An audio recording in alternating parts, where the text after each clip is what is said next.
Rain pounded the recovery center windows as Sister Mary entered the empty waiting room.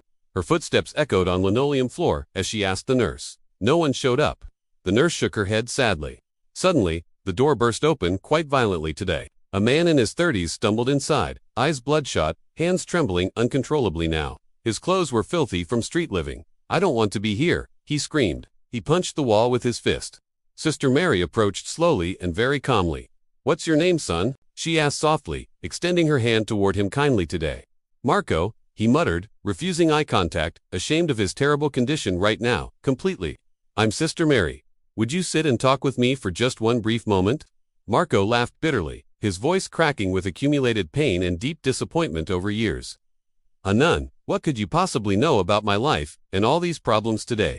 "You'd be surprised," she replied mysteriously, gesturing toward nearby comfortable window chairs here. Marco hesitated, then sat down. His leg bounced nervously from withdrawal symptoms hitting him hard. "I've been clean 3 days," he admitted reluctantly, wiping cold sweat from his forehead. "That's excellent, Marco. Every journey begins with one single brave step forward into hope.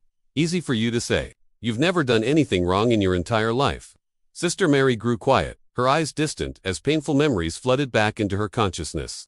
20 years ago, I sat in a chair, exactly like yours, Marco, feeling hopeless. Marco looked up sharply, confusion written across his weathered, exhausted face completely and totally. "I was 18, living on Chicago streets, shooting heroin into my veins every day." The shocking words hit Marco like lightning. He stared at her in complete disbelief. "You're lying. There's no way a holy sister was ever involved in that lifestyle." Sister Mary rolled up her sleeve, revealing faded but unmistakable track marks very clearly. Marco's mouth fell open as reality of her confession slowly sank in very deeply. "My real name is Maria Santos. I grew up in poverty with abusive stepfather. I ran away at 16, lived in abandoned buildings with homeless kids everywhere possible. Drugs were my escape from hunger, cold, fear, and constant pain of loneliness every day." Marco leaned forward, hanging on every word of her incredible transformation story unfolding now. "What happened? How did you end up here, wearing robes and helping people like me?" "One night, I overdosed in an alley behind a church during terrible winter storm. Father Rodriguez found me unconscious, near death, covered in snow, barely breathing at all. He could have called police or walked away, but instead carried me inside safely. For 3 months, I lived in church basement, detoxing and slowly learning about hope." Marco's eyes filled with tears as her story resonated deep within his wounded soul. "But why become a nun? Why dedicate your entire life to this service work?" "Because someone saw worth in me when I saw none.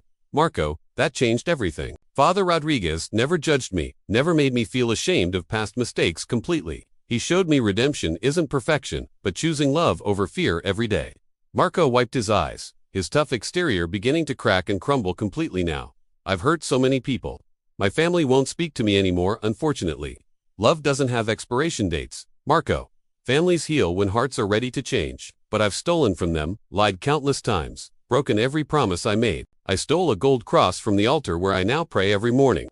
Marco stared amazed, unable to believe this gentlewoman's incredibly dark past history completely. "Guilt nearly killed me, but Father Rodriguez taught me about grace and forgiveness daily. He said our past doesn't define future unless we choose remaining prisoners there. Some days, I struggle with shame, but remember how far I've traveled successfully."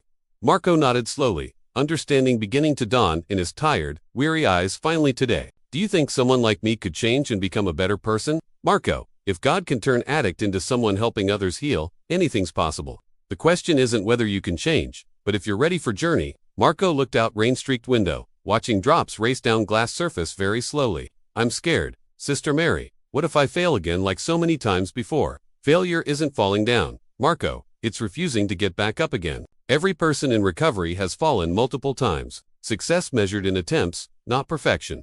Marco took deep breath, feeling something shift inside his heart for first time. "Will you help me? I don't know how to do this alone anymore." Sister Mary smiled warmly, same smile once offered to her years ago gracefully. "That's why I'm here, Marco.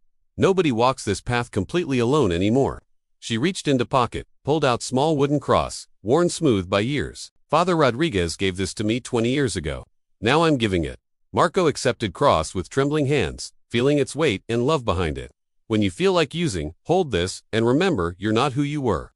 You're becoming who you're meant to be, one day at a time, with grace." 6 months later, Marco stood at same recovery center. Everything had changed completely. He was clean, eyes bright, wearing clean clothes and helping newcomers find their way. Sister Mary, called young woman who had just entered, shaking and afraid today. This is Marco, Sister Mary said with pride. He'll help you get started. Marco smiled and extended his hand, remembering his own first terrifying day here clearly. What's your name? He asked gently, just as Sister Mary had asked him. As young woman began sharing her story, Sister Mary watched from across room two broken souls, now healing others. Proof that redemption creates ripples of hope. The rain had stopped, and sunlight streamed through windows, illuminating faces warmly. In that moment, the cycle of healing continued, one conversation at precious time. Marco placed his hand on young woman's shoulder, offering same comfort he'd received. I understand your pain, he said softly, but I promise you're not alone. Sister Mary closed her eyes in prayer, thanking God for miracles of transformation. She remembered her own first day, scared and broken, just like these two. Now she watched as love multiplied, spreading from one heart to another, endlessly. The wooden cross passed from Father Rodriguez to her, from her to Marco. Soon it would pass again, carrying hope to another soul in darkness. This was the miracle of redemption, broken people healing other broken people. Each story of transformation became beacon of hope for next person, always. Sister Mary smiled, knowing that in this room, miracles happened every day. The cycle of healing continued, one conversation and one choice at a time. Love had won again, just as it always does when given chance. Marco looked back at Sister Mary, gratitude shining in his clear eyes brightly. Thank you for seeing who I could become instead of who I was. Sister Mary nodded, her heart full, watching two lives being transformed completely today. In Recovery Center, surrounded by hope, three souls had found their purpose clearly. The rain outside had stopped, but inside, healing waters continued flowing freely. This was just beginning of countless stories of redemption yet to come. Sister Mary knew every person who walked through doors carried incredible potential, always. All they needed was someone to believe in them when they couldn't. Marco had learned this lesson well, and now he was teaching it. The wooden cross would continue its journey, carrying hope from heart to heart. In that moment, surrounded by love and possibility, everything felt perfectly complete. The Recovery Center had become a place where miracles happened daily, transforming lives completely. The wooden cross gleamed softly in afternoon sunlight, the symbol of endless hope.